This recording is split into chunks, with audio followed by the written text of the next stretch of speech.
and people ask questions. What the hell is a lukewarm 5-minute ovation, right? Let me give Do you you see an my idea. article? I have not, but I was just going to pull this up. This is why this matters. And I actually had people apparently from France commenting on videos saying, oh no, 5 minutes at Cannes is terrible.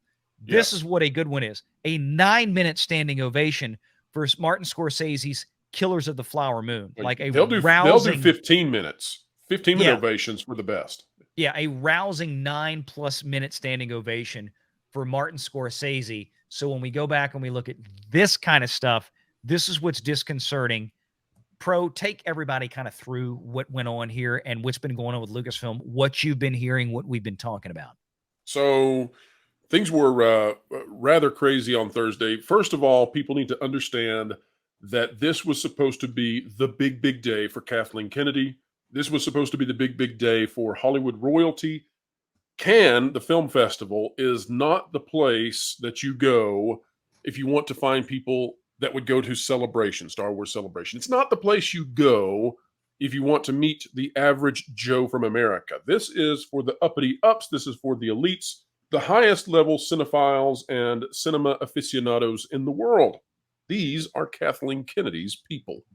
And so there was a real strategy risk here.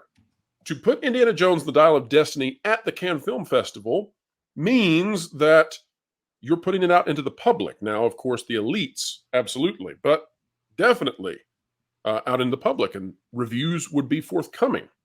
So if it's a bad film, you're going to be releasing bad reviews onto the marketplace for more than a month leading up to it. And yet, having seen the film, all of these people had seen it. All of these executives, Kathleen Kennedy, James Mangold, Harrison Ford, Bob Iger, everybody else, they had seen this film. They had to have known what a disaster it was, and it truly is a disaster. We'll talk about that in a moment. But they take it to the Cannes Film Festival anyway, and likely knowing that it's going to be just horrendously reviewed. Now, I do pause here to say that Kathleen Kennedy may legitimately not understand that. She has terrible judgment. She, following seeing The Last Jedi, decided that Rian Johnson needed a trilogy, even before his movie had come out in theaters. And she also decided that James Mangold needed to do a Star Wars film after she saw Indiana Jones and the Dial of Destiny. So perhaps she just has the literal worst judgment in the history of film executives. But this is supposed to be her big day. This is her people. This is the big thing.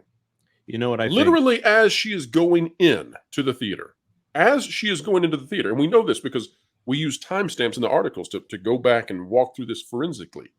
But as she is walking into the theater, Bob Iger and the Walt Disney Company released the information that the Star Wars Galactic Starcruiser is shutting down. That means that Kathleen Kennedy has no way to respond. She is excommunicado because she is inside the theater. And not only that, it means that when she exits the theater, she's going to be hit with a flurry of questions regarding Star Wars and is it damaged? But that is not all. Then while she is in the theater, and again, going back to the timestamps, Disney could have released this information at any time. They could have put it out on a Friday evening when nobody's paying attention. They could have put it out on a Sunday night. They chose to do this at the exact same time that she was going in and coming out. Is it just a coincidence, perhaps? That seems unlikely. As she exits the theater, literally, she goes in, Starcruiser closing down. She walks out. Willow has been selected as one of the pieces of content on Disney Plus that is so terrible that it is better as a tax write-down than as a piece of content on the streaming platform. That is a 2 for 2. And, of course, we all know that the trade publications who are inclined to give Miss Kennedy every benefit of the doubt and support the Walt Disney Company because it is a huge part of the industry which they cover, and because they have been given special access and would like to continue to receive that special access, they have every reason in the world to review this movie positively. Could not. And rather instead, we had articles coming out of Variety that said that the film was so boring that the French audience of the uppity ups, the elites, were bored to the point of just talking during the film, something that never, ever happens during the Cannes Film Festival. That is a huge, huge faux pas. And yet they were doing it because it's that bad. All of the execs know this. All of the creators and participants in the film know that this was horrendously received. And they're stuck with it now for 5 weeks from the point of Cannes until the release of Indy. It is a massive marketing strategy flop. And not only that, but it seems to me that whatever happens with Kathleen Kennedy and her career, that the executives at Disney, Robert Iger himself perhaps, that they were involved in humiliating her with 2 back-to-back horrendous news stories aimed at her and at Lucasfilm, showing that they are incompetent as she walked in and as she walked out. A triple whammy considering the poor reception that also happened, which, by the way, may actually be the reason that Harrison Ford has been so emotional lately. Not that he is hanging up the fedora, but rather that this movie turned out to be absolute crap. So there you go. You know, there's a thing in Hollywood where they will greenlight a project or say that another project is coming after because they want to instill confidence in the current project. They start that rumor that the sequel's coming right before, you know, so obviously whatever the project was with Phoebe Waller-Bridge, the Indiana Jones TV series that they were supposedly going to do, I think we know that that was going to happen. And then somewhere in the process, they figured out that this movie was not going to be fantastic.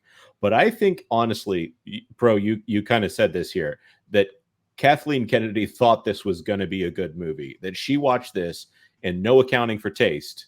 She thought she had a hit on her hands. I genuinely She clearly has no ability to assess how a film is going to go. And you have to remember, too, if these people, and because, well, let's say this, so many people have said, well, the critics don't like it, and therefore I probably will like it. But that's actually not the case. And here's why.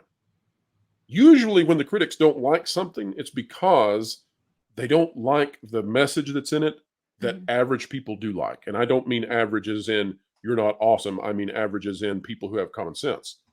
But in this case, the critics have every reason in the world to try to like this. Kathleen Kennedy is held in high esteem by them. Lucasfilm is in trouble, and they want to buoy that studio, lift it up on their shoulders, and yet they couldn't. It's so bad that the critics can't even like it, despite the fact that they would probably like to. Now, Melanie, Lara Croft is inspired, of course, in part by Indiana Jones, by that franchise. Right. Mm-hmm.